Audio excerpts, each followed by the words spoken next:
March 16th, 1944. Mid-Atlantic, 600 nautical miles southwest of Iceland. Captain Lieutenant Werner Henke pressed his face against the rubber eyepiece of his Zeiss binoculars, sweeping the horizon with the methodical precision of a predator who had sent 25 Allied ships to the ocean floor. Before him, Convoy HX-280 stretched across 12 square miles of grey Atlantic water. 52 merchant vessels, slow, fat, vulnerable. Cargo ships heavy with war material moving at 8 knots in neat columns. The Escort screen looked standard. 3 destroyers, perhaps 4 corvettes, maintaining predictable patrol patterns around the convoy's perimeter. Nothing Henke hadn't encountered and defeated dozens of times before. He had been hunting convoys since 1941. 3 years of experience, 4 successful patrols, a knight's cross with oak leaves around his neck. He knew every tactic the British employed, every defensive formation the Americans copied from them. This convoy was meat, easy prey for a wolf who had mastered his craft. What Henke didn't see, what his periscope couldn't detect below the horizon, what German naval intelligence had somehow failed to warn him about, was the small flat top steaming at the convoy's center. USS Bogue, CVE-9, a converted merchant hull carrying 21 aircraft that were hunting him with technology his U-boat couldn't detect, and tactics his training had never addressed. Within 73 minutes, Henke's confident hunt would transform into desperate flight. His U-boat, which had operated with impunity across the Atlantic for 18 months, would be running for its life from aircraft that appeared without warning, attacking with precision that seemed impossible, hunting him with radar his equipment couldn't detect. The hunter would become prey so completely that Henke would abort his patrol having sunk nothing. His boat damaged beyond combat effectiveness, his crew's nerve shattered by an enemy they never saw coming. The convoy's German U-boat commanders, called easy prey, were about to become floating fortresses. The mid-Atlantic air gap, where submarines had hunted without interference for 3 years, was closing permanently. The weapon that would close it weighed 10,600 tons, carried a wooden flight deck, and operated 21 aircraft, crewed by kids who had learned to fly less than a year earlier. 36 U-boats prowled the North Atlantic in March 1944, spreading across the convoy routes like wolves waiting for sheep. By month's end, 17 would be sunk or critically damaged. Most would never see what killed them. Most would die confused, unable to understand how convoys they considered helpless had suddenly become death traps. The mathematics of Atlantic warfare were being rewritten not in destroyer engagements or depth charge attacks, but in the air above convoys where Kriegsmarine strategists had never imagined the decisive battle would occur. The transformation would cost Germany 30,000 submariners, drowning in steel tubes at the bottom of an ocean they thought they controlled. This was impossible, but it was happening. The collapse of German confidence had begun 26 months earlier. May 1942, U-boat Command Headquarters, Kernevel, occupied France. Admiral Karl Dönitz stood before a wall-sized map of the Atlantic Ocean, red pins marking U-boat positions, black pins showing convoy routes, and small swastika flags indicating successful sinkings. The flags were multiplying at a rate that validated every strategic calculation he had made since 1935. His U-boats had just completed the most successful month of the entire war. 125 Allied ships sunk, 607,247 tons sent to the bottom. American coastal waters had become what U-boat crews called the second happy time, a turkey shoot where inexperienced American merchant captains sailed alone, fully lit at night, following predictable routes that made them absurdly easy prey. The numbers told a story of impending victory. Germany needed to sink approximately 700,000 tons of Allied shipping monthly to strangle Britain's supply lines and force negotiated peace. Dönitz's U-boats were averaging 520,000 tons monthly through the first 5 months of 1942, and the rate was accelerating. Britain's food reserves were declining dangerously. Fuel stocks that should have supported offensive operations were being rationed for bare survival. American war material was piling up in East Coast ports because ships to transport it across the Atlantic didn't exist in sufficient numbers. The strategic mathematics were simple and brutal. Allied shipyards could build approximately 800,000 tons of new merchant shipping annually using traditional construction methods. U-boats were destroying nearly that amount every 6 weeks. If the trend continued, Britain would starve, American forces in Britain would wither from lack of supply, and the Reich would win the Atlantic War through economic strangulation without requiring invasion. Captain Lieutenant Reinhard Hardigan, returning from his 5th patrol off the American coast, brought confirmation of what headquarters already believed. U-123 had just sunk 9 ships totaling 53,000 tons in 26 days. Hardigan's patrol report, preserved in German naval archives, captured the confidence that pervaded the U-boat force in spring 1942. Operations off the American coast present ideal conditions for submarine warfare. Merchant vessels sail independently without escort. Coastal cities remain fully illuminated, silhouetting ships perfectly for night attacks. We operate on the surface with impunity. No air coverage, minimal destroyer patrols, ineffective anti-submarine measures. I have never witnessed such favorable hunting conditions. If these circumstances persist, we will achieve tonnage targets within 12 months and force Allied capitulation through supply line collapse.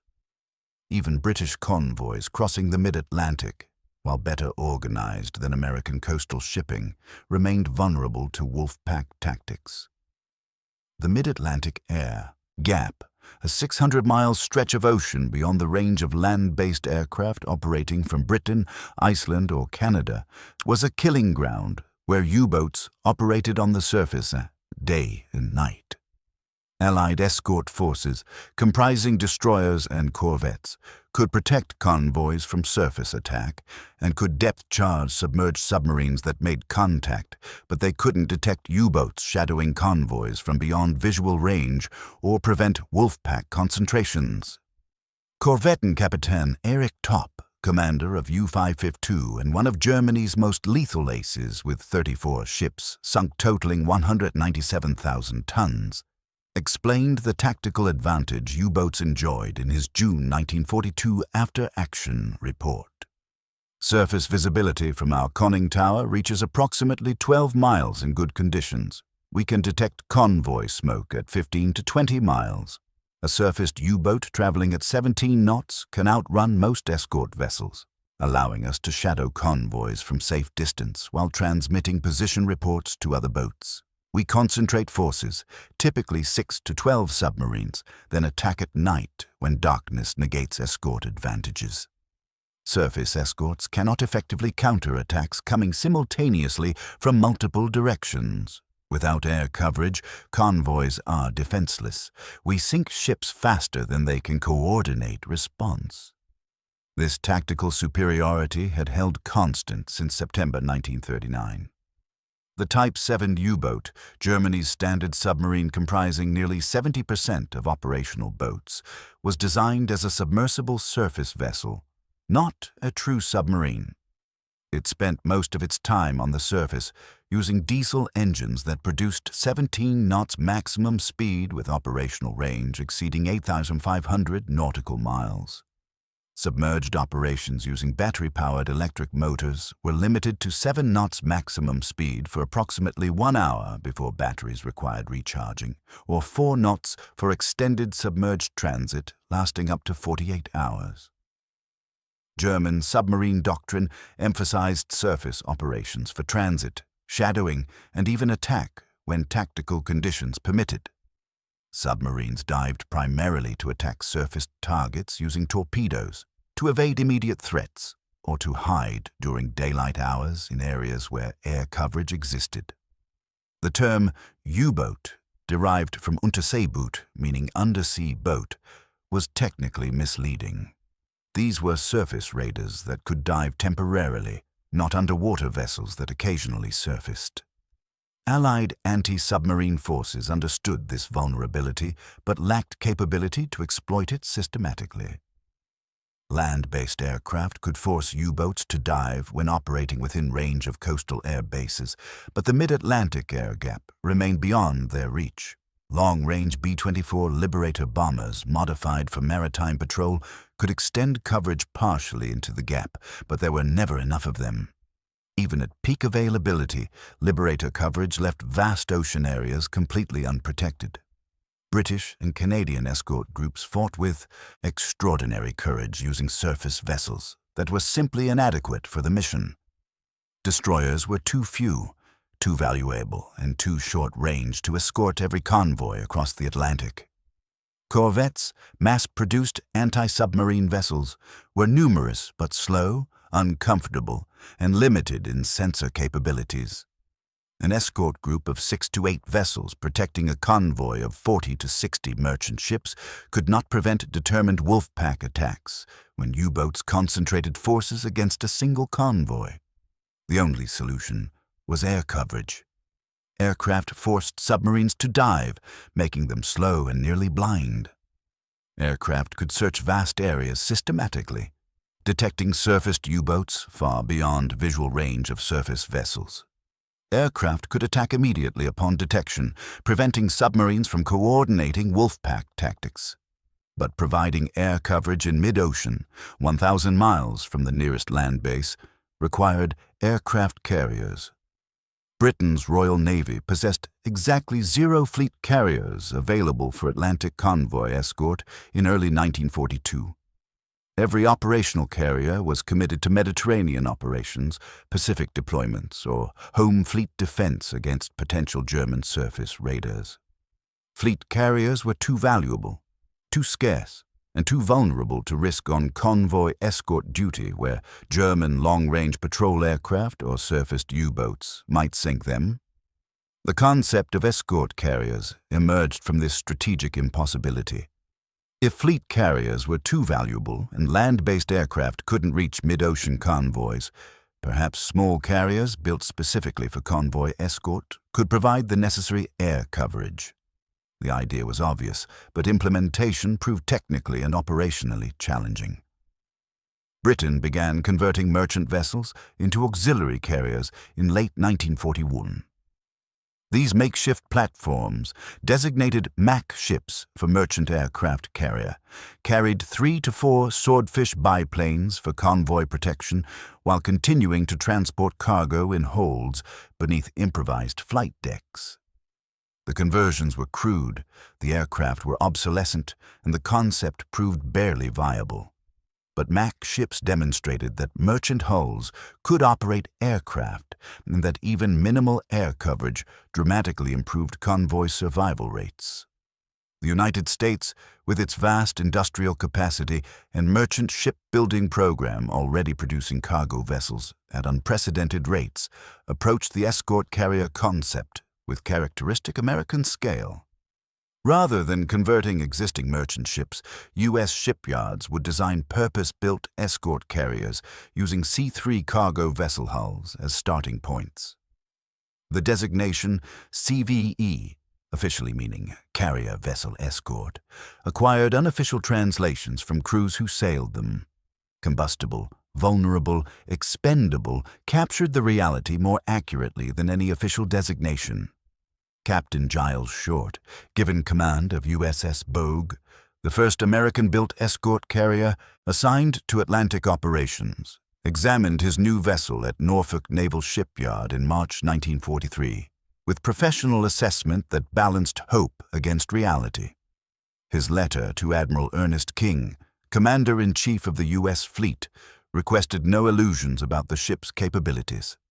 Bogue displaces 10,600 tons, measures 495 feet overall, achieves maximum speed of 18 knots in ideal conditions, and carries 21 aircraft, comprising 12 TBF Avenger torpedo bombers and 9 F-4F Wildcat fighters. We are not a real warship. We are a merchant hull with a wooden flight deck, minimal armor protection, and machinery designed for cargo transport, not combat maneuvers. A single torpedo will likely sink us. Extended operations in heavy seas may damage the flight deck beyond our ability to repair at sea. Our air group is smaller than a single squadron on a fleet carrier, but we can operate aircraft 600 miles from the nearest land base. That capability makes us more strategically valuable than battleships for the war we're actually fighting. If we can put aircraft over convoys in the mid-Atlantic air gap, we can find U-boats and kill them. That's the only mission that matters. The first American escort carriers entered Atlantic service in late 1942, but initial results disappointed advocates who had predicted immediate impact. Inadequate tactics, inexperienced crews, primitive radar, and unreliable aircraft combined to limit effectiveness. USS Bogue's first 2 patrols in March and April 1943 produced no U-boat kills and minimal convoy protection. USS Card's initial deployment resulted in 1 damaged U-boat, but also demonstrated how vulnerable CVEs were to German air attack when operating within range of French bases. German U-boat commanders reported encounters with escort carriers to headquarters with concern, but not alarm. These small flat tops represented a new threat requiring tactical adjustments, but they didn't fundamentally alter the strategic balance. U-boats could still operate effectively in the mid-Atlantic air gap, still shadow convoys from beyond visual range, still concentrate for wolfpack attacks. The air coverage escort carriers provided was intermittent, limited by aircraft range and endurance, and could be evaded through simple expedients like diving during daylight hours and operating on the surface only at night. What German intelligence failed to appreciate was that escort carriers represented not a finished solution, but a platform for technological and tactical evolution that would accelerate dramatically through summer 1943. 3 developments occurring simultaneously and reinforcing each other would transform escort carriers from interesting experiments into war-winning weapons. The first was centimetric radar. Segment 1. The Invisible Hunter. Centimetric radar. Centimetric radar, operating on 10-centimeter wavelengths, became operational on escort carrier aircraft in late 1942. The technology was revolutionary, not because it could detect surfaced submarines. Earlier metric radar could do that, but because U-boats couldn't detect it. German FUMB search receivers, which warned submarine commanders of approaching aircraft by detecting radar transmissions, operated on frequencies designed to intercept metric radar. Centimetric radar was completely invisible to German equipment. Lieutenant zur See Peter Kremer, commander of U-333, experienced the new reality during a February 1943 patrol in the mid-Atlantic. His war diary entry, recovered after the boat's loss in July 1944, described the shock. Running surfaced at night in the air gap. Weather conditions poor, heavy overcast, visibility less than 2 miles. Our FUMB receiver showed nothing. No radar warnings. We considered ourselves safe from air attack. Without warning, an aircraft appeared from darkness and dropped depth charges that straddled our boat before we could dive. Both diesel engines damaged, hull plates cracked. We survived only because charges detonated at incorrect depth. But the attack proved something terrifying. The enemy can find us through means we cannot detect. The darkness and weather that protected us no longer protect us. We are blind while they can see. The tactical implications were devastating. U-boats had operated on the surface at night, confident that FUMB receivers would provide 10 to 15 minutes warning before aircraft arrived, sufficient time to crash dive to safety. Centimetric radar eliminated that warning. Aircraft could approach to visual range or even attack position before U-boats detected them. The night, which had been the submarine's greatest ally, became transparent to Allied aircraft while remaining opaque to U-boat lookouts. Lieutenant Commander William Mackenzie Avery, commanding officer of Composite Squadron 9 aboard USS Bogue, described the tactical revolution in his after-action report from May 1943. Centimetric radar allows us to detect surfaced submarines at ranges up to 15 miles in good conditions, 8 to 10 miles in poor weather. We approach from altitude. The U-boat cannot visually detect us against dark sky until we're within 1 mile. By that time, we're already in our attack run.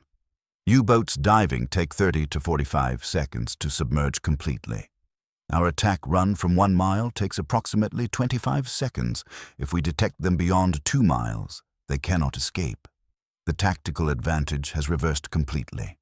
We are now the hunters. They are prey. The Germans discovered their vulnerability slowly through accumulating incidents where U-boats were attacked by aircraft that appeared without radar warning. Intelligence reports from returning boats mention surprise attacks at night, aircraft appearing from nowhere, depth charges dropped before diving was possible. U-boat command initially dismissed these reports as lookout failure or exaggeration. The alternative, that Allies possessed radar German equipment couldn't detect, seemed technically impossible. By April 1943, the pattern was undeniable. Oberleutnant zur See Klaus Bargsten, commander of U-521, transmitted an urgent message to headquarters after his boat was severely damaged by a surprise air attack. Aircraft attacked at night without our FUMB providing any warning. Attack occurred in mid-Atlantic, far from any land base. Only explanation is that convoys are accompanied by carriers operating aircraft. With radar, our equipment cannot detect. Request immediate guidance on tactics when we cannot rely on radar warning. Surface operations under these conditions are suicidal. German technical teams rushed to analyze the problem. Recovered components from shot-down Allied aircraft revealed the centimetric radar's operating frequency. German industry began developing receivers capable of detecting these transmissions, but production and distribution required months. Meanwhile, U-boats continued sailing with equipment that was obsolete and dangerous to rely upon. The psychological impact on crews was profound.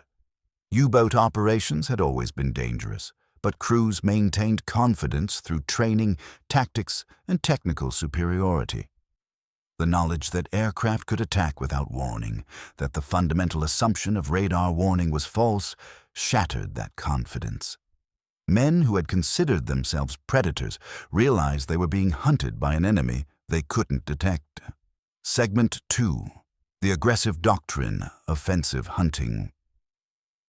Early escort carrier doctrine kept aircraft tied to defensive patrols around convoys. Carriers remained at the convoy center. Aircraft flew circular patterns at 30 to 50 miles radius, searching for U-boats attempting to attack. This defensive posture provided protection, but allowed submarines to operate freely beyond patrol range, shadow convoys from distance, and coordinate wolfpack concentrations. Commander William Mackenzie Avery, arriving aboard USS Bogue in March 1943, recognized defensive patrols were reactive and inefficient. His operational philosophy, outlined in a memorandum to Captain Short, proposed radical change. Defensive patrols around convoys are inadequate. We must hunt U-boats aggressively, forcing them underwater before they make convoy contact. A surfaced U-boat can shadow a convoy from 20 miles, maintaining visual contact while transmitting position reports to coordinate wolfpack attacks. A submerged U-boat is blind, slow, and limited by battery capacity. Our mission is not to sink every U-boat we find, but to prevent them from attacking convoys. We achieve this by maintaining air coverage 50 to 100 miles ahead of the convoy and attacking any submarine we detect. Force them underwater, keep them there, deny them the ability to coordinate. The convoy passes safely while submarines exhaust batteries underwater. The tactical implementation proved devastatingly effective. Rather than waiting for U-boats to attack convoys, Bogue's aircraft began aggressive searches ahead of convoy routes. When radar detected surfaced submarines, aircraft attacked immediately, even at maximum detection range. If the U-boat dived before attack was possible, the aircraft maintained contact and called in surface escorts to pursue with depth charges. Kapitän Lieutenant Klaus Schultz, commander of UZ-108, experienced the new tactics during an April 1943 patrol. His radio transmission to U-boat command captured the frustration. Attempted to make contact with westbound convoy, our radio intelligence indicated it should be in our patrol area. Before achieving visual contact, aircraft appeared and attacked, forcing us to dive. We remained submerged for 6 hours until batteries required recharging. When we surfaced, another aircraft appeared within 15 minutes and attacked again. We dived again. This pattern repeated 4 times. By the time we could safely remain surfaced, the convoy had passed beyond our area and we had no fuel remaining to pursue. We never made contact. We never transmitted position. We contributed nothing to the attack. The aircraft prevented us from executing our mission without ever sinking us. The offensive doctrine required aggressive flying that pushed aircraft and crews to operational limits. TBF Avenger torpedo bombers operated patrols lasting 5 to 6 hours, near the limit of fuel endurance, searching vast ocean areas systematically. When submarines were detected, pilots pressed attacks immediately regardless of weather conditions, aircraft damage, or personal risk. Lieutenant Richard Loesch, flying from USS Bogue on May 22, 1943, detected U-569 surfaced 85 miles ahead of convoy on 184. His after-action report described the engagement. Radar contact at 12 miles, closed to visual range before submarine detected us. U-boat began crash dive when we were approximately 1 mile out. We had perhaps 20 seconds before submarine submerged completely. I increased speed to maximum, put the aircraft into 30-degree dive, aimed by eye because there was no time for proper attack setup. Released 4 depth charges at minimum safe altitude, approximately 50 feet. The charges straddled the swirl where the submarine had submerged. We pulled out of the dive with airspeed redlined and altitude critical. Oil slick appeared within 2 minutes, followed by debris and air bubbles. U-569 was destroyed with all hands. If we had hesitated or attempted a proper attack setup, the submarine would have escaped. Aggressive doctrine requires accepting risks that peacetime flying would never allow. The statistics validated the approach. In the first 3 months of 1943, before aggressive doctrine was implemented, escort carriers sank 3 U-boats while escorting 18 convoys. In the 3 months after implementation, escort carriers sank 11 U-boats while protecting 22 convoys, and more significantly, the convoys escorted by carriers with aggressive doctrine suffered 0 merchant ship losses to submarine attack. Segment 3. The Acoustic Nightmare. Mark 24 Mine. The Mark 24 mine, codenamed Fido, entered service in May 1943 as the most closely guarded secret in Allied anti-submarine warfare. The weapon's designation as a mine was deliberate deception. It was an acoustic homing torpedo designed to be dropped by aircraft and pursue submarines underwater autonomously. German intelligence knew acoustic torpedoes were theoretically possible, but considered them too technically complex for practical deployment. The Mark 24 was 7.5 feet long, weighed 680 pounds, and carried a 92-pound explosive warhead. After water entry, it activated an acoustic sensor that detected propeller noise and engine vibrations. The torpedo would orient toward the loudest sound and pursue at approximately 12 knots, faster than any U-boat could travel submerged. Once launched, it required no guidance. It simply hunted until it struck a target or its battery expired after approximately 15 minutes. Kapitän Lieutenant Heinrich Müller-Edzards, commander of U-590, became one of the first victims on July 9, 1943. His final radio transmission, cut off mid-sentence, suggested complete surprise.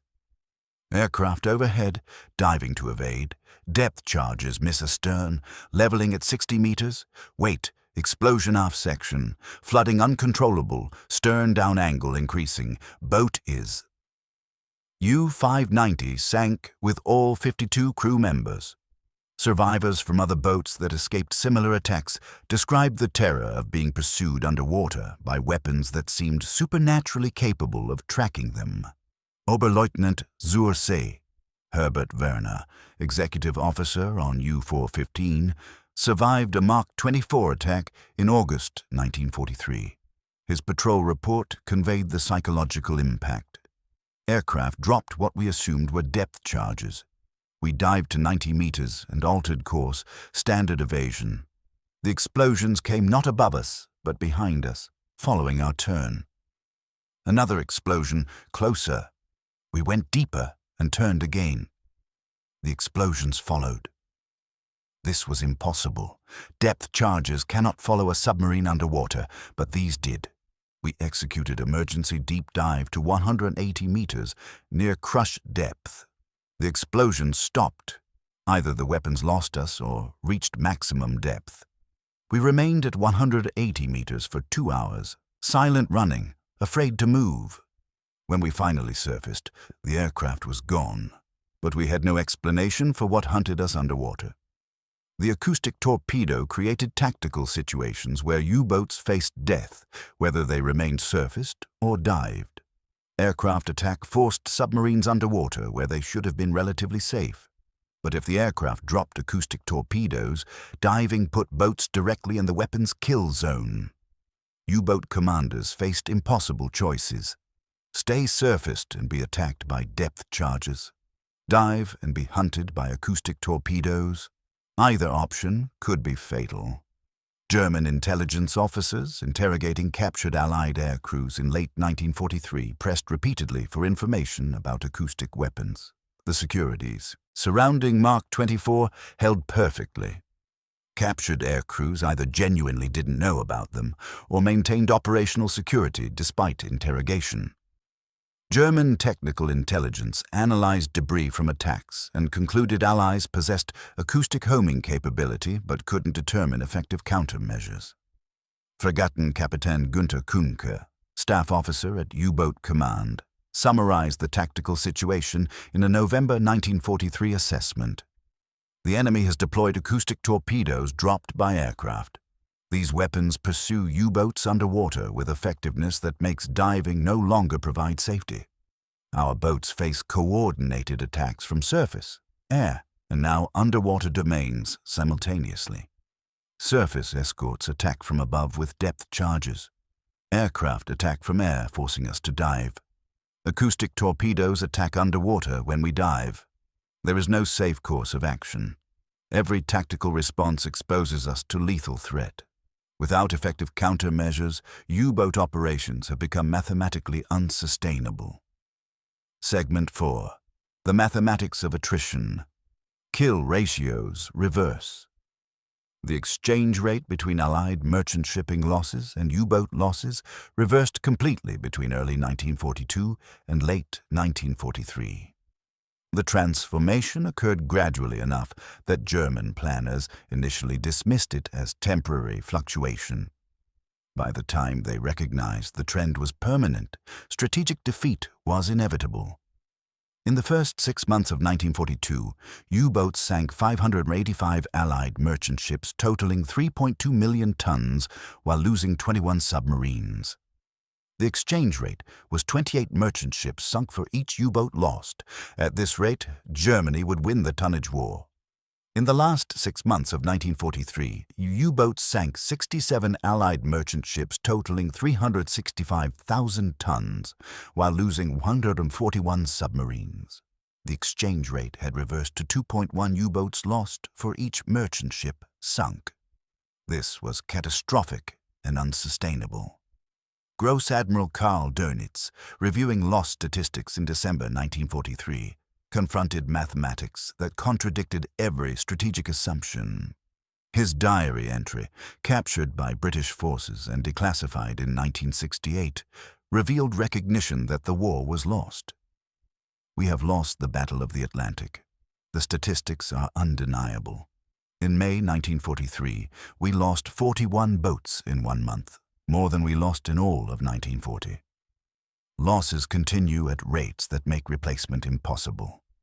Meanwhile, merchant ship sinkings have declined to negligible levels. Convoys cross the Atlantic suffering minimal losses, while our boats die in increasing numbers. The cause is clear. Enemy air coverage has extended across the entire Atlantic through deployment of escort carriers. Our boats cannot operate on the surface. They cannot coordinate wolf pack attacks. They cannot even locate convoys without being detected and driven underwater. We continue operations because orders require it, but realistically, the campaign is lost. The statistical reality was more damning than Dönitz, acknowledged publicly. Germany commissioned approximately 100 U-boats during the war.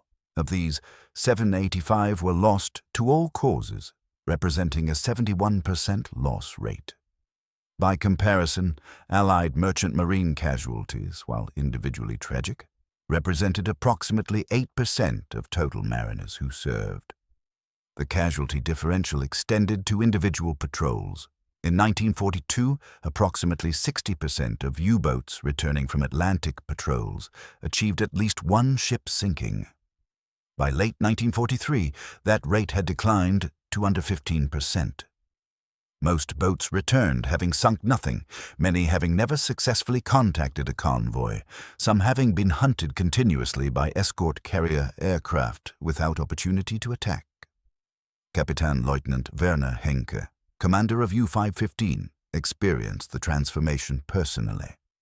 His first 3 patrols between November 1942 and October 1943 sank 19 ships. His 4th patrol in March-April 1944, when escort carrier coverage was comprehensive, sank 0 ships, survived multiple aircraft attacks, and returned with boats severely damaged. His patrol report acknowledged the changed environment. We operated for 47 days in areas that previously offered excellent hunting opportunities. We detected 3 convoys but were forced underwater by aircraft before achieving attack position in every case. We never transmitted position reports because maintaining surface time sufficient to transmit was impossible. Aircraft appeared within 15 to 30 minutes of every surfacing. We survived through luck and immediate diving, not through effective tactics. The war we trained for no longer exists. Surface operations are impossible.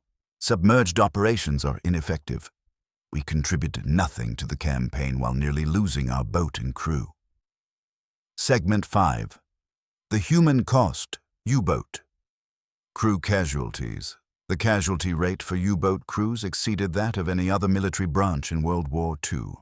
Of approximately 40,000 men who served in U-boats, roughly 30,000 died and 5,000 were captured. This 75% casualty rate made submarining more dangerous than serving in SS combat divisions, flying bombers over Germany, or defending Stalingrad. The deaths were particularly horrific. Submarines sunk by depth charges, or torpedoes flooded instantly, drowning crews in darkness at depths where water pressure crushed human bodies.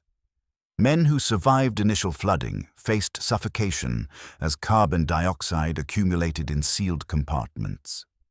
Those who made it to the surface faced hypothermia in Atlantic waters where survival time was measured in minutes even with life jackets. Lieutenant zur See Wolfgang Hirschfeld, radio operator on U-109, survived his boat's sinking in May 1943. His account, recorded by British interrogators at the prisoner of war camp, described the final moments. Aircraft attacked without warning. Depth charges detonated directly beneath us. The explosions lifted the entire boat and threw us against bulkheads. Water began flooding from multiple hull fractures. Commander ordered emergency blow and surface. We reached surface, but the boat was sinking. Commander gave order to abandon ship. 18 men made it out before U-109 went down. We floated in water that felt like ice.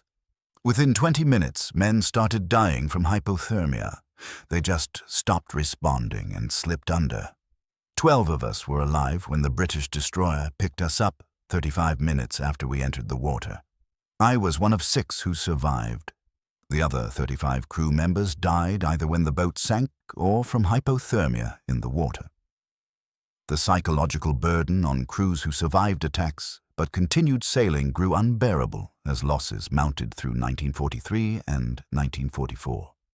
Men volunteered for U-boat service in 1939, 1941, seeking adventure and believing in German technical superiority. By 1944, U-boat assignment was synonymous with death sentence. Desertion rates increased. Some crews mutinied rather than sail on patrols they knew were suicidal. Captain Lieutenant Oskar Kusch, commander of U-154, was court-martialed and executed in May 1944 after his executive officer accused him of defeatism and undermining crew morale. The specific charges included statements that the war was lost, that U-boat operations were futile, and that continuing to sail constituted murder of crews for no strategic purpose. The charges were accurate. Kusch was executed anyway as an example to other commanders who might voice similar truths. The families of U-boat crews understood the reality. When boats failed to return from patrol, which happened with increasing frequency, families received standardized notifications. Your son, husband, father is missing and must be presumed lost at sea.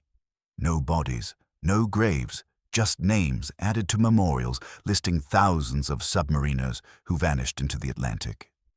Margarete Henke, widow of Werner Henke, who was killed attempting to escape from American custody in June 1944, spoke about the U-boat service in an interview conducted in 1962. Werner knew by 1944 that U-boats were death traps. He sailed anyway because he was a naval officer and orders required it. When he was captured, I felt relief that at least he would survive as prisoner of war. Then I learned he had been shot trying to escape. I don't believe he was actually trying to escape. I believe he chose death over the shame of having survived when so many of his men had died. The U-boat service destroyed not just the men who served, but the families who waited for them. Segment 6. The Industrial Mismatch. Production, overwhelming tactics. Allied industrial capacity produced escort carriers faster than Germany could sink them, and aircraft faster than U-boats could destroy them. The production differential was so overwhelming that German tactical successes became strategically irrelevant. American shipyards delivered 78 escort carriers between 1942 and 1945, with peak production reaching 2 carriers per month. Britain added 38 escort carriers through domestic production and lend-lease transfers. By mid-1944, virtually every transatlantic convoy sailed with dedicated escort carrier protection. Germany possessed 0 operational aircraft carriers and lacked industrial capacity to build them even if designs existed. The aircraft carrier Graf Zeppelin, laid down in 1936, was never completed. Plans for additional carriers were abandoned in 1940. The Kriegsmarine had no institutional knowledge of carrier operations, no carrier-capable aircraft, and no doctrine for employing them. The aircraft production differential was equally overwhelming. Grumman Aircraft delivered approximately 10,000 Avenger torpedo bombers and 7,800 Wildcat fighters during the war. These aircraft were mass-produced using assembly line techniques with standardized components and interchangeable parts. A damaged aircraft could be repaired quickly using stockpiled spare parts. A destroyed aircraft could be replaced within weeks. German aircraft production, while impressive in absolute numbers, provided nothing comparable to Allied carrier aircraft for maritime patrol. The Luftwaffe operated land-based aircraft with limited range and effectiveness against shipping. Attempts to develop carrier-capable aircraft failed due to the carrier program's cancellation. Captain Daniel Gallery, commanding officer of USS Guadalcanal, analyzed the industrial advantage in his post-war memoir published in 1956. We fought the U-boat war with overwhelming material superiority that made tactical excellence almost irrelevant. If a U-boat sank one of our escort carriers, which never happened but could have, we would replace it within a month. If U-boats shot down our aircraft, we replaced them within days. We could afford losses Germany couldn't match. The war became one of attrition where the side with greater industrial capacity inevitably won. Germany never had a chance once American industrial production reached full capacity. The escort carrier crews understood their material advantages. Lieutenant Richard Loesch, who sank U-569 from USS Bogue, described the contrast in a letter to his family written in June 1943. "We operate aircraft that are mass-produced by the thousands. Our radar is sophisticated and reliable. Our depth charges are plentiful. Our fuel and ammunition are unlimited. We fly from a ship that can launch and recover aircraft in weather conditions that would ground land-based aircraft. The Germans are fighting an industrial war with inadequate industrial capacity. They have brave crews and good tactics, but they don't have enough boats, enough fuel, enough of anything to win. We do. That's the difference." Segment 7. The Tactical Adaptation. Failure. German countermeasures. Germany attempted multiple tactical and technical countermeasures to escort carrier threat. Every attempt failed to restore U-boat effectiveness because the fundamental problem was insoluble within Germany's technical and industrial constraints. Improved search receivers that could detect centimetric radar were developed and began distribution in late 1943. The Naxos receiver, and later the Fleisch receiver, provided warning of centimetric radar transmissions, restoring the tactical warning that few MB had provided against metric radar. But the solution arrived too late and in insufficient quantities. Most U-boats operating in mid-1944 still lacked adequate centimetric radar detectors. Even with detection capability, countermeasures were limited. Knowing an aircraft was approaching with centimetric radar didn't prevent the attack. The aircraft was already in attack position by the time radar was detected. U-boats could dive immediately upon detection, but that surrendered surface mobility and prevented them from shadowing convoys or coordinating attacks. Instructions to remain submerged during daylight and operate on the surface only at night reduced vulnerability, but also reduced effectiveness. U-boats that couldn't maintain surface contact with convoys couldn't coordinate wolfpack attacks. The entire tactical doctrine that had made U-boats effective in 1940-1942 depended on surface operations that were no longer viable. Increased anti-aircraft armament transformed U-boats into floating gun platforms bristling with 20 mm and 37 mm cannons. Crews received instructions to remain surfaced and fight attacking aircraft rather than diving. This defensive posture worked occasionally against single aircraft, but proved suicidal when multiple attackers coordinated their approaches. Oberleutnant Horst von Schroeter, commander of U-123, attempted the surface fighting tactic in August 1943 when attacked by two Avengers from USS Corps. We engaged first aircraft with all weapons. Our gunners scored multiple hits, but failed to prevent its attack run. Depth charges damaged pressure hull and disabled one diesel. Second aircraft attacked from different angle before we could recover. We engaged, but its depth charges bracketed us perfectly. The boat took severe damage. We attempted to dive, but flooding prevented maintaining underwater trim. A third aircraft arrived, and we had no choice but to surrender. Surface fighting requires perfect gunnery against multiple attackers who can coordinate their approaches. It is not a viable tactic against competent enemy. The Type 21 U-boat, designed specifically to counter Allied anti-submarine capabilities, represented Germany's long-term solution. With streamlined hulls, massive battery capacity producing 17 knots submerged speed, and ability to operate submerged for extended periods, the Type 21 would have been far less vulnerable to escort carrier tactics. But Allied bombing of German industry, raw material shortages, and production delays meant these submarines entered service only in April 1945, weeks before Germany's surrender. Too late to affect the outcome.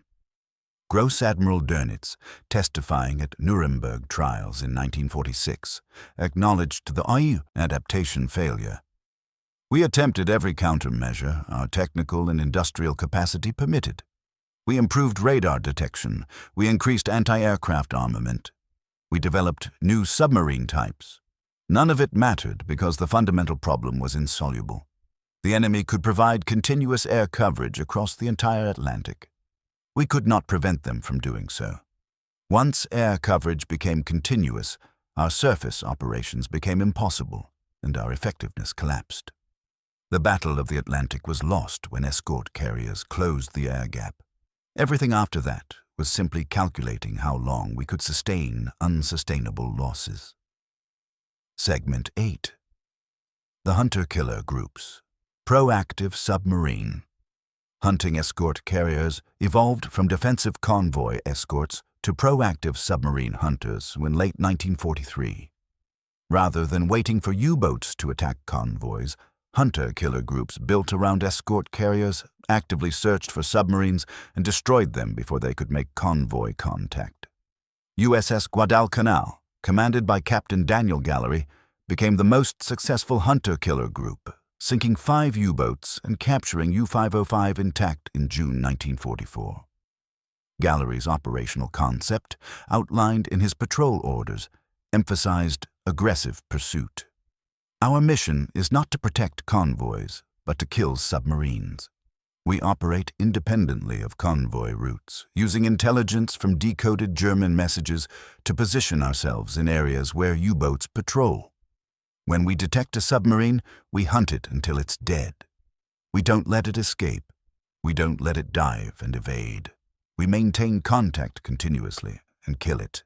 This requires coordination between air and surface elements, persistence beyond normal operational limits, and willingness to accept risks that convoy escort would avoid. The capture of U-505 on June 4, 1944, demonstrated the hunter-killer concept's effectiveness. Guadalcanal's task group detected the submarine through radio direction finding, positioned aircraft to search the area, located U-505 surfaced, attacked immediately forcing it to surface, and boarded it before the crew could scuttle it completely. The entire operation, from initial detection to boarding, took approximately 4 hours. Kapitän Lieutenant Harold Lange, commander of U-505, described the hopelessness of facing a coordinated hunter-killer group. We were operating approximately 150 miles off Cape Blanco when aircraft appeared without radar warning. We attempted to dive, but depth charges damaged our diving planes. We surfaced, intending to fight, but American destroyers were already closing. We scuttled the boat and abandoned ship. The Americans boarded U-505 before scuttling was complete. We never had a chance. Once they detected us, the outcome was inevitable. Their coordination between air and surface forces was perfect. We were outmatched completely. Other hunter-killer groups achieved similar success. USS Card sank 8 U-boats in 1943-1944. USS Bogue accounted for 12 U-boats sunk or captured. USS Croatan destroyed 6 U-boats. The combined total exceeded 40 U-boats destroyed by dedicated hunter-killer groups, representing approximately 5% of all German submarine losses.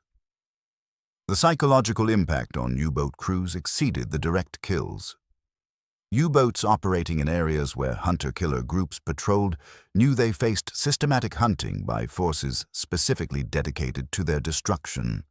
This was qualitatively different from encountering convoy escorts that were primarily focused on defending merchant ships. Hunter-killer groups existed solely to find and destroy U-boats. Oberleutnant zur See Werner Henke, after surviving attacks by USS Bogue's hunter-killer group, transmitted a warning to other boats in his operating area. American hunter-killer group operating in Grid BE includes carrier with multiple aircraft and at least 4 destroyers. Group hunts submarines aggressively using radar and radio direction finding. Once contact is established, they maintain pursuit until submarine is destroyed. Do not assume you can evade by diving. They will track you with sonar and acoustic devices until you must surface. Recommend avoiding this area completely. Grid BE has become death trap. The hunter-killer groups proved that escort carriers were not limited to defensive convoy protection, but could conduct offensive anti-submarine warfare across vast ocean areas. This capability expansion meant U-boats faced lethal threat even when operating far from convoy routes. The entire Atlantic had become a hunting ground where German submarines were the prey. Segment 9. The Breaking Point, May 1943, Black, May 1943, represented the decisive turning point in the Battle of the Atlantic. Germany lost 41 U-boats in a single month, the highest monthly loss of the entire war. The losses were so catastrophic that Dönitz temporarily withdrew U-boats from North Atlantic convoy routes, tacitly acknowledging that operations under current conditions were unsustainable. Escort carriers were not the sole cause of Black May. Improved destroyer tactics, better convoy coordination, increased number of very long-range aircraft, and breaking of German naval codes all contributed. But escort carriers provided the air coverage in mid-Atlantic areas where other anti-submarine forces couldn't reach, and that coverage proved decisive. The month began with German confidence. U-Boat Command deployed approximately 110 boats to Atlantic operations, the highest concentration of the war. Intelligence indicated large convoys would be crossing in early May, presenting excellent hunting opportunities. Wolf-pack tactics that had proved successful in previous months would be employed on unprecedented scale. Convoy ONS-5 attacked by Wolfpack comprising 51 U-boats between April 28th and May 6th illustrated both the intensity of German attacks and the effectiveness of Allied defenses. The convoy comprised 42 merchant ships protected by destroyer Escort and HMS Biter, a British escort carrier. The U-boats sank 13 merchant ships during the running battle that lasted 8 days. But Allied escorts and Biter's aircraft sank 6 U-boats and damaged 8 more so severely they were forced to abort patrols. The exchange rate was 2.2 merchant ships lost for each U-boat sunk, far below the ratio Germany needed to win the tonnage war. Fregattenkapitän Herbert Kuppisch, commander of U-94, survived the ONS-5 battle, but transmitted a report that revealed German recognition of changed conditions. Convoy defense has achieved perfection we cannot overcome. Surface escorts attack with coordination and weapons effectiveness that makes surface approach possible. Aircraft from carrier force submarines to dive continuously, preventing Wolfpack concentration. We managed to sink ships only because sheer number of attacking boats overwhelmed defenses temporarily, but our losses were unsustainable. For every merchant ship we sank, we lost 1 or more U-boats. This exchange rate guarantees our defeat. Similar patterns repeated across multiple convoy battles throughout May. Convoy HX-237 crossed without loss while sinking 3 attacking U-boats. Convoy SC-130 lost no ships while sinking 5 U-boats. The mathematics had reversed completely. Dönitz's decision to withdraw U-boats from North Atlantic routes on May 24th acknowledged temporary defeat. His order to U-boat fleet explained the decision without admitting how catastrophic the situation had become. Operations against convoys have encountered temporary difficulties due to enemy air coverage and improved escort tactics. We withdraw from North Atlantic temporarily to refit boats with improved radar detection equipment and enhanced anti-aircraft armament. Operations will resume once technical improvements restore tactical balance. The withdrawal was permanent. U-boats would return to Atlantic operations in subsequent months, but never regained the offensive capability they possessed before May 1943. The Battle of the Atlantic was effectively over. The remaining 2 years of the war would see continued U-boat operations, but without realistic prospect of strategic success. Captain Stephen Roskill, Royal Navy official historian, analyzed Black May in his comprehensive study published in 1956. May 1943 was the month Germany lost the Battle of the Atlantic. The loss of 41 U-boats in 30 days made continuation of current tactics impossible. Escort carriers provided the air coverage that closed the mid-Atlantic air gap where U-boats had operated freely. Once that gap closed, German submarine operations became unsustainable. Everything after May 1943 was epilogue to a battle already decided.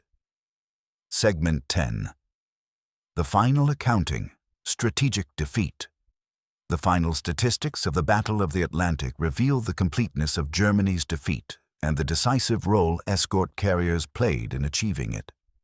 Allied merchant shipping losses declined from 7.8 million tons in 1942 to 3.6 million tons in 1943, to 1.4 million tons in 1944, to 458,000 tons in the first 4 months of 1945. This decline occurred despite increasing numbers of convoys and greater volumes of cargo transported. The difference was comprehensive air coverage provided by escort carriers that transformed the Atlantic from contested waters into Allied highway. German U-boat losses increased from 87 boats in 1942 to 237 boats in 1943 to 242 boats in 1944. Of the 785 U-boats lost during the war, approximately 500 were lost in the Atlantic theater. Escort carriers and their aircraft accounted for 53 confirmed sinkings, with an additional 20 to 30 U-boats sunk or damaged by carrier aircraft and subsequently destroyed by surface vessels. But the strategic impact exceeded direct kills.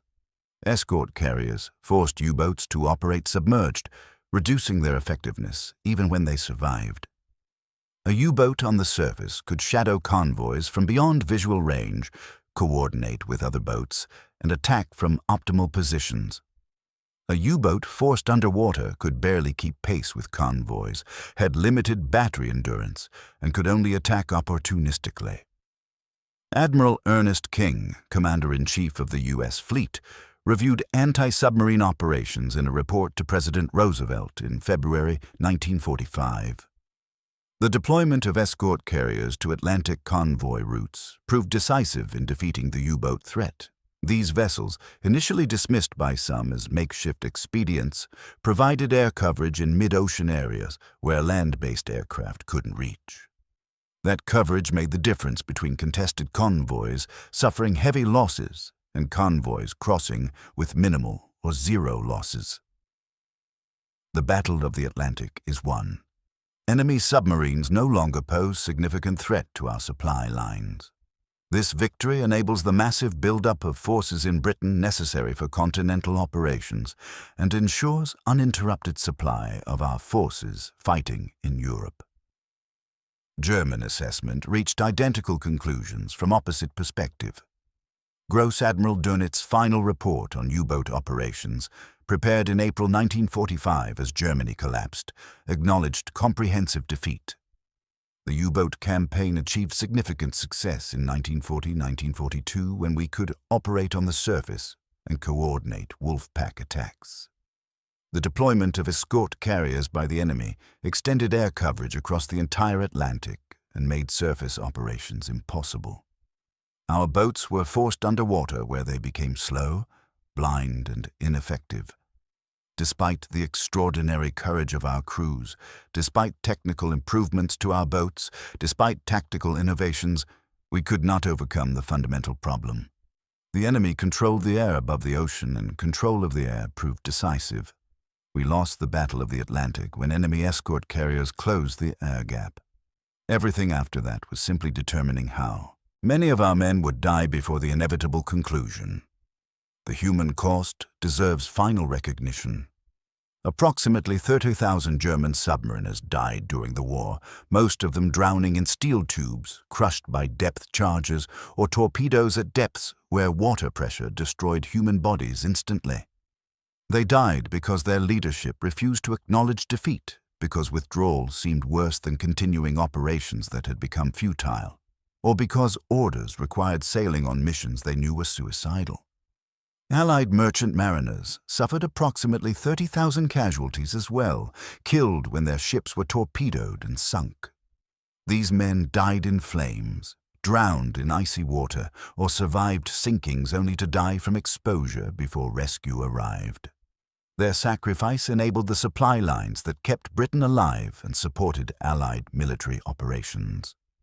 The escort carrier crews, approximately 15,000 American and British sailors and airmen, conducted their campaign with professionalism that transformed a desperate defensive struggle into systematic offensive victory.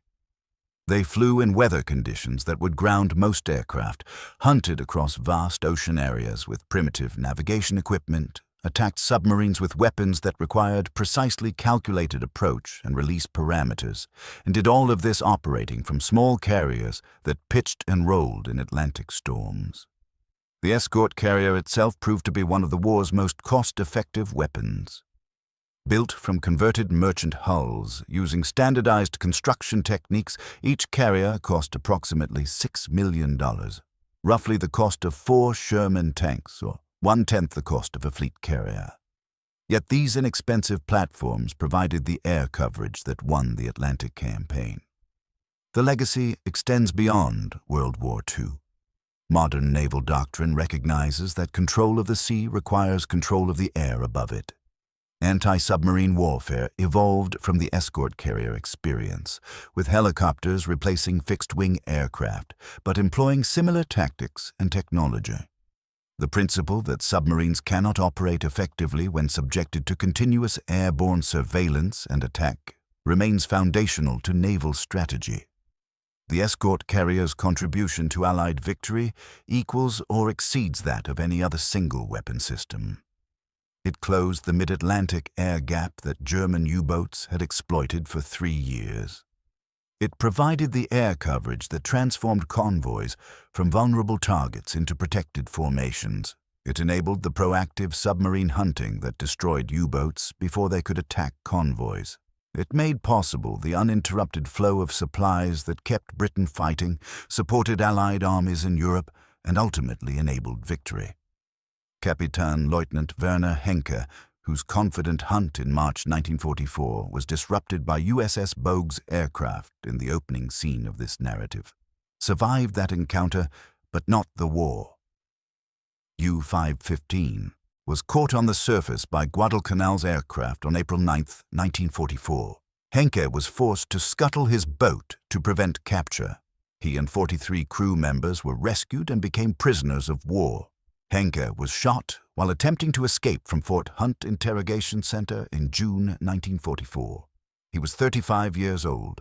His boat, which had terrorized Allied convoys for 2 years, sailed on 4 patrols after escort carriers became operational and sank only 2 ships while being attacked repeatedly and finally destroyed. The transformation from predator to prey was complete. The convoys that German U-boat commanders called easy prey in 1942 had become, by 1944, floating fortresses protected by air cover that made submarine attacks suicidal. The hunters had become the hunted through application of technology and tactics that German forces could not counter. That lesson, purchased with approximately 60,000 lives lost on both sides in the Atlantic campaign, remains relevant wherever military forces seek to control sea lanes essential to supply and operations. The side that controls the air controls the ocean. The escort carrier proved that truth conclusively, and that truth shapes naval strategy to this day. The transformation from hunter to hunted was measured not in years, but in months. In May 1942, German U-boat commanders sailed with confidence bordering on arrogance, calling Allied convoys easy prey, calculating victory through tonnage mathematics that seemed undeniable. By May 1943, exactly 12 months later, that confidence had shattered against the reality of escort carriers, providing continuous air coverage across waters where U-boats had once operated with impunity. The reversal was total. The submarines that had terrorized Allied shipping became the terrorized, hunted across vast ocean areas by aircraft they couldn't detect, attacked by weapons they couldn't evade, pursued by forces they couldn't escape. The darkness that had protected them became transparent to centimetric radar. The surface mobility that had enabled wolf pack tactics became suicide when aircraft appeared within minutes of every surfacing. The tactical doctrine that had worked brilliantly from 1939 to 1942 became obsolete so rapidly that German submariners died, still trying to employ methods that no longer worked against an enemy who had fundamentally altered the battlefield. Kapitän Leutnant Werner Henke, whose confident hunt opened this narrative in March 1944, never understood what had changed.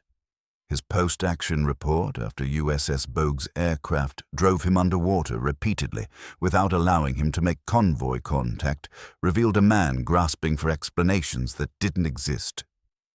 We encountered conditions unprecedented in my experience. Aircraft appeared continuously despite operating in mid-Atlantic far from land bases. Our radar detection equipment provided no warning. We could not maintain surface time sufficient to shadow the convoy or coordinate with other boats. Every tactical option we attempted failed. I do not understand how convoys we formerly hunted with success have become untouchable. Something fundamental has changed in our disfavor. What had changed was simple but devastating. Small aircraft carriers built from converted merchant hulls, operating 24 aircraft, had closed the air gap that German planners assumed was unclosable. That single development negated every German tactical advantage, neutralized 3 years of operational experience, and condemned the U-boat force to a futility that killed 30,000 men over the war's remaining 14 months.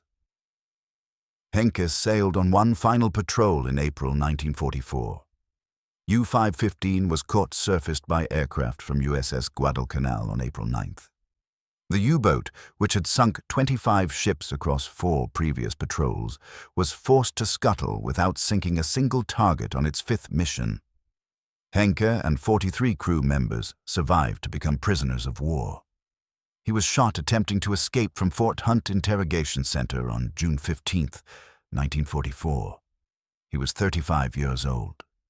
The boat he commanded represented the entire U-boat force's trajectory, deadly and successful when operating against convoys lacking air cover, progressively less effective as escort carriers deployed, finally reduced to hunted prey that survived through luck rather than skill, and contributed nothing to Germany's war effort except adding to the casualty lists. The strategic lesson was undeniable, but arrived too late for the men who learned it through death. Admiral Karl Dönitz, in his final assessment of U-boat operations written in April 1945 as Germany collapsed, acknowledged what should have been recognized in 1943. The Battle of the Atlantic was lost when the enemy closed the air gap through deployment of escort carriers. Our submarines were designed to operate primarily on the surface, diving temporarily to attack or evade. When continuous air coverage made surface operations impossible, our effectiveness collapsed. We continued operations for 2 years after the battle was effectively decided, because withdrawal was unthinkable and because we hoped technical improvements would restore tactical balance. They did not. We sacrificed thousands of brave men in campaigns that could not succeed because the fundamental problem was insoluble within our technical and industrial constraints. The enemy controlled the air above the ocean. That control proved decisive. The statistics validated this assessment with brutal clarity. From June 1943 through May 1945, Germany lost 534 U-boats in all theaters, while sinking approximately 450 Allied merchant ships. The exchange rate had become catastrophic. For every merchant ship sunk, Germany lost more than 1 submarine. Each U-boat required 6 to 8 months to build and 6 months to train its crew to operational standard. Each merchant ship could be replaced in weeks using American mass production techniques. The mathematics guaranteed German defeat. Allied merchant shipping losses declined to negligible levels even as the volume of transatlantic traffic increased dramatically. In 1944, over 3,000 loaded merchant ships crossed the Atlantic, carrying more than 17 million tons of cargo to support Allied armies fighting in Europe. Fewer than 100 of these ships were lost to U-boat attack, representing a loss rate of approximately 3%. By comparison, The loss rate in 1942 had exceeded 25% on some convoy routes. The human cost of Germany's refusal to acknowledge defeat was unconscionable. Of the 30,000 German submariners who died during the war, approximately 20,000 died after May 1943, when the Battle of the Atlantic was already lost. These men died because their leadership continued operations that had become futile, because withdrawals seemed shameful, or because acknowledging failure contradicted the ideology that had started the war. Korvettenkapitän Peter Dönitz, son of the admiral and commander of U-954, wrote his father a private letter in August 1943 that captured the hopelessness U-boat crews felt. The men understand we are sailing to death. They see the loss statistics. They know boats are disappearing at rates that make survival improbable.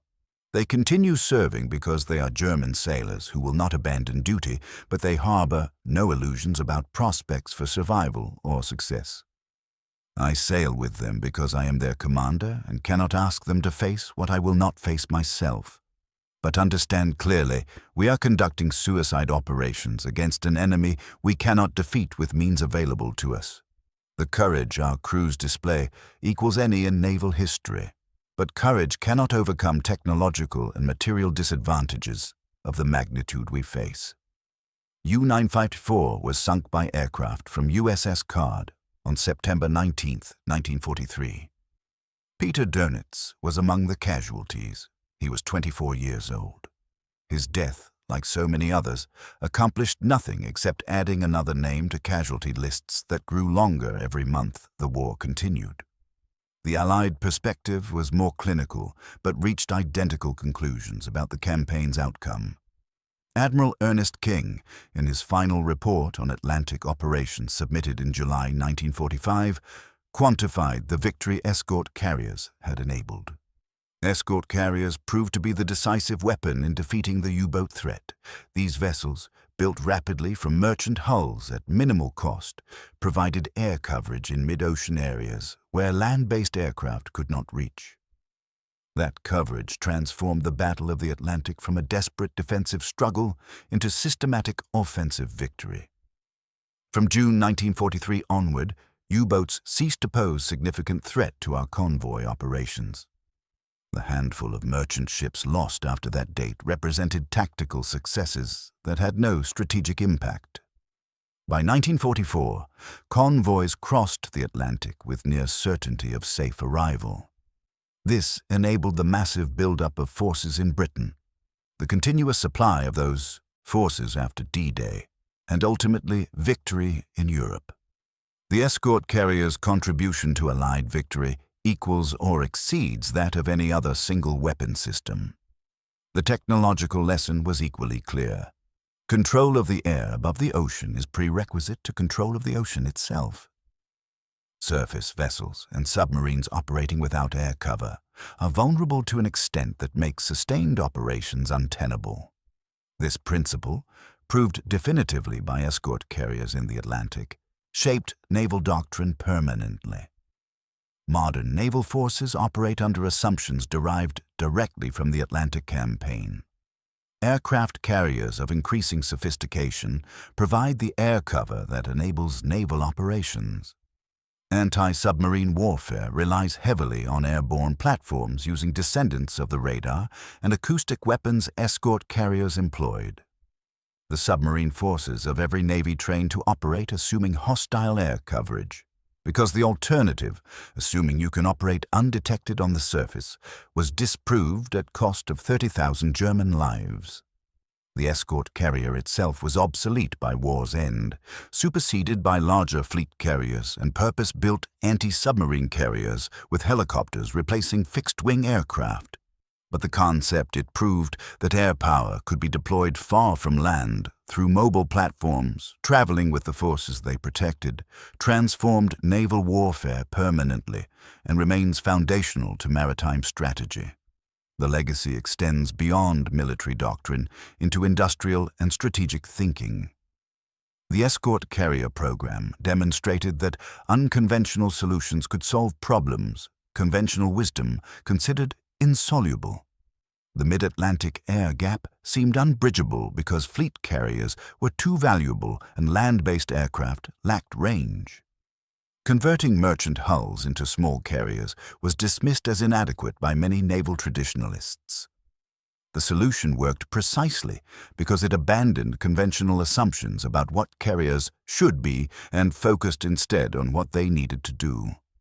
This lesson that effectiveness matters more than perfection, and that adequate solutions fielded in quantity often beat superior solutions available in limited numbers, influenced military procurement and industrial planning for decades after the war. The Escort carrier proved that 80 adequate platforms beat 8 perfect platforms when the mission requires continuous presence across vast areas. Captain Daniel Gallery, whose hunter-killer group built around USS Guadalcanal captured U-505 and sank multiple other U-boats, reflected on the campaign in his 1956 memoir.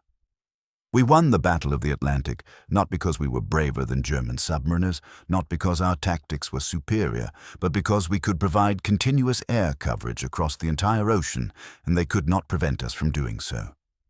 The Escort carrier was the weapon that made this possible.